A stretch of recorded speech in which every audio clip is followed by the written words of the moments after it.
Assalamualaikum warahmatullahi wabarakatuh. Saya Siti Khairul Fadilah dari kelas Farmasi 2B dengan NIM 2004010031. Sebelumnya saya berterima kasih kepada Ibu Apoteker Sri Rezeki Nur Endah yang telah memberikan tugas ujian akhir semester dengan materi titrasi kompleksometri dan titrasi serimetri.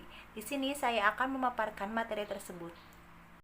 Di sini saya akan memaparkan terlebih dahulu apa itu titrasi kompleksometri. Untuk pengertian dari titrasi kompleksometri, yaitu adalah metode analisis titrasi berdasarkan reaksi pembentukan kompleks dengan ion logam Ca dan juga Mg dengan zat pembentuk kompleks ligan seperti EDTA atau asam etilen diamin tetraasetat. Prinsip dasar kompleksometri. Kompleksometri merupakan jenis titrasi di mana titran dan juga titrat saling mengkompleks dan membentuk kompleks. Reaksi-reaksi pembentukan kompleks atau yang menyangkut kompleks banyak sekali penerapannya.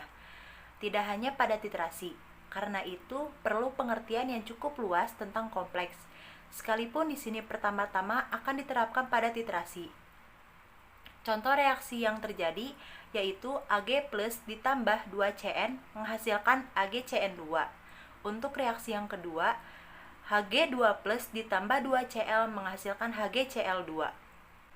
Pada titrasi kompleksometri, indikator yang sering digunakan yang pertama ada Ericomblecti atau yang kita disebut dengan EBT, yang kedua ada Murexit, yang ketiga ada Silenol Orange, yang keempat ada Salsein. Pada titrasi kompleksometri terbagi menjadi 4 macam. Yang pertama ada titrasi langsung, yang kedua ada titrasi kembali, yang ketiga ada titrasi substitusi, dan yang keempat ada titrasi tidak langsung. Untuk yang pertama, titrasi langsung. Titrasi ini dapat dilakukan terhadap sedikitnya 25 kation dengan menggunakan indikator logam. Reaksi pembentukan kompleks seperti sitrat dan tartat sering ditambahkan untuk mencegah endapan hidroksida logam. Buffer NH3 dan NH4Cl dengan pH 9-10 sering digunakan untuk logam yang membentuk kompleks dengan amoniak. Untuk yang kedua, ada titrasi kembali. Titrasi ini digunakan apabila reaksi antara kation dengan EDTA lambat, atau apabila indikator yang sesuai tidak ada. Untuk yang ketiga, yaitu titrasi substitusi. Titrasi ini berguna bila tidak ada indikator yang sesuai untuk ion logam yang sudah ditentukan. Untuk yang keempat, ada titrasi tidak langsung.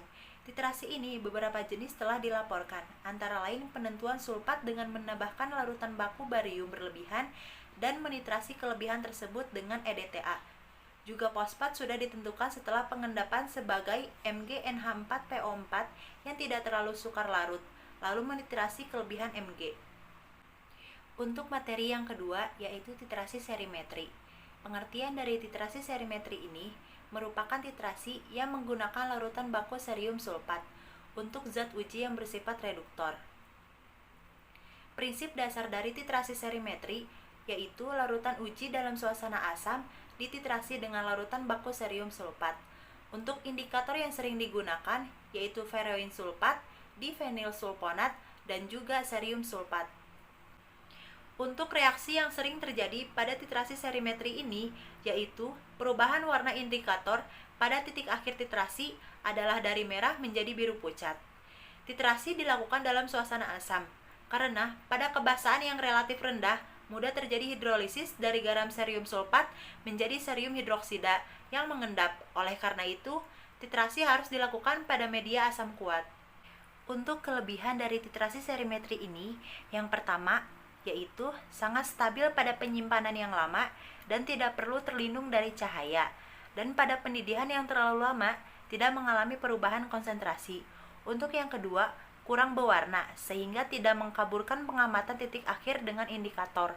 Untuk yang ketiga, dapat digunakan untuk menetapkan kadar larutan yang mengandung klorida dalam konsentrasi yang sangat tinggi. Untuk yang keempat, merupakan oksidator yang baik sehingga semua senyawa yang dapat ditetapkan dengan kalium permanganat dapat ditetapkan dengan serium sulfat. Untuk kekurangan dari titrasi serimetri ini, yaitu larutan serium sulfat dalam asam klorida pada suhu didih tidak stabil karena terjadi reduksi oleh asam dan terjadi pelepasan klorin. Sekian pemaparan materi dari saya, yaitu titrasi kompleksometri dan titrasi serimetri. Mohon maaf apabila ada kesalahan. Wassalamualaikum warahmatullahi wabarakatuh.